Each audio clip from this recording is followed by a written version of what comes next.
Hi everyone, before you do this, we're going to do a practice problem, but before you do it, you might want to get a copy of the Chapter 5 practice and also the solutions, because I'm just going to enter everything on the T accounts. I'm not going to do the actual journal entries, but they are all listed in the solutions. Also, one thing I want to mention, within the Chapter 5 study guide, a lot of the concepts are explained. What I've also done is I included some of the freight and consigned good information from Chapter 6 into Chapter 5. So you'll find that within the Chapter 5 study guide. But let's start. We have a new company. This is Jake. And let's just look at what his transactions are. On February 1st, Jake purchases inventory in the amount of $2,000 on account. And we have some terms there, right? 210 net 30. It explains within the study guide what that means, but basically what it means is that you're going to get a 2% discount if paid within 10 days. The net amount is due in 30, but that is explained in the study guide. So our first transaction, we're going to go ahead and debit inventory for the $2,000 because we did purchase inventory. It's an asset account, so as it increases, of course, with the debit. And we're increasing our accounts payable, which of course is a liability account and increases with a credit. So we're crediting accounts payable for $2,000. One other thing I want to mention, the beginning balance of cash for this company is $3,000. I just want to point that out. The next transaction is Jake pays freight charges of $100 in cash for these goods that he purchased. So we're going to go ahead and debit inventory and increase the cost of our inventory, right? We're going to go ahead and debit inventory for $100. And of course we paid it with cash, so we're going to go ahead and credit cash for the $100. Next thing, he returned $200 of the inventory that he purchased. So for some reason he went ahead and returned $200 of it. So first of all, we have to get that out of our accounts payable, right? We no longer need to pay that. So we're going to debit. Remember, accounts payable is a liability account. It's going to decrease with a debit. So we need to debit accounts payable for $200. And we need to credit, because it's coming out of our inventory, we need to credit inventory for $200. Okay, since we haven't talked about inventory before, let me just say this now. Inventory is a current asset account. So like all asset accounts, it will increase with the debit, it will decrease with the credit. And it generally appears on the financial statements, of course on the balance sheet, right beneath accounts receivable. So that's where you would locate it. The next thing that Jake does is they pay C Company for the merchandise that they purchased on February 1st. And they do take advantage of that purchase discount. So let's look at how we're going to determine what the purchase discount was. What he still owes right now in accounts payable is $1,800. The $2,000 he originally owned minus the $200 of goods he returned. So right now he owes $1,800. The discount that was available was 2%. So if you multiply $1,800 by 2% or 0.02, what you're going to get is $36. So his discount is $36.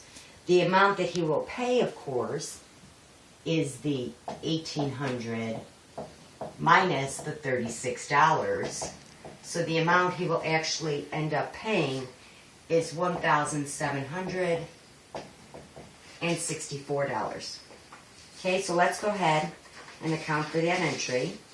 First of all, we need to get rid of this accounts payable, right? We still have an $1,800 balance. We need to debit that. We need to get rid of that. Then what we're going to do is go ahead and credit cash for the actual amount we're paying, which is $1,764. And we are going to go ahead and credit our inventory because it's reducing the price of our inventory. So we're going to go ahead and credit inventory $36. Okay, the next thing we have is Jake Company sold inventory that costs $1,600 to H Company as a credit sale in the amount of $2,800.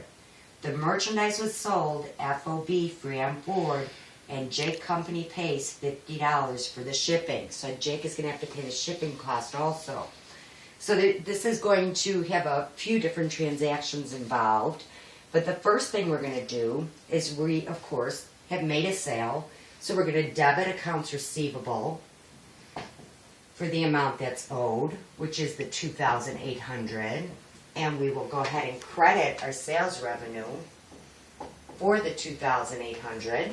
The next thing we have to do is we have to get an amount out of inventory, right? Our inventory is decreasing, we've sold it, and we have to get that into our cost of goods sold account. So what we're going to do next is for the amount that the inventory cost us, which was $1,600, we are going to go ahead and debit cost of goods sold. And then, of course, we're taking it out of inventory.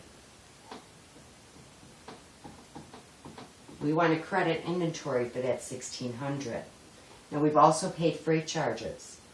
Freight out is an expense account. We're going to go ahead and debit freight out for $50. We paid it with cash. We're going to go ahead and credit cash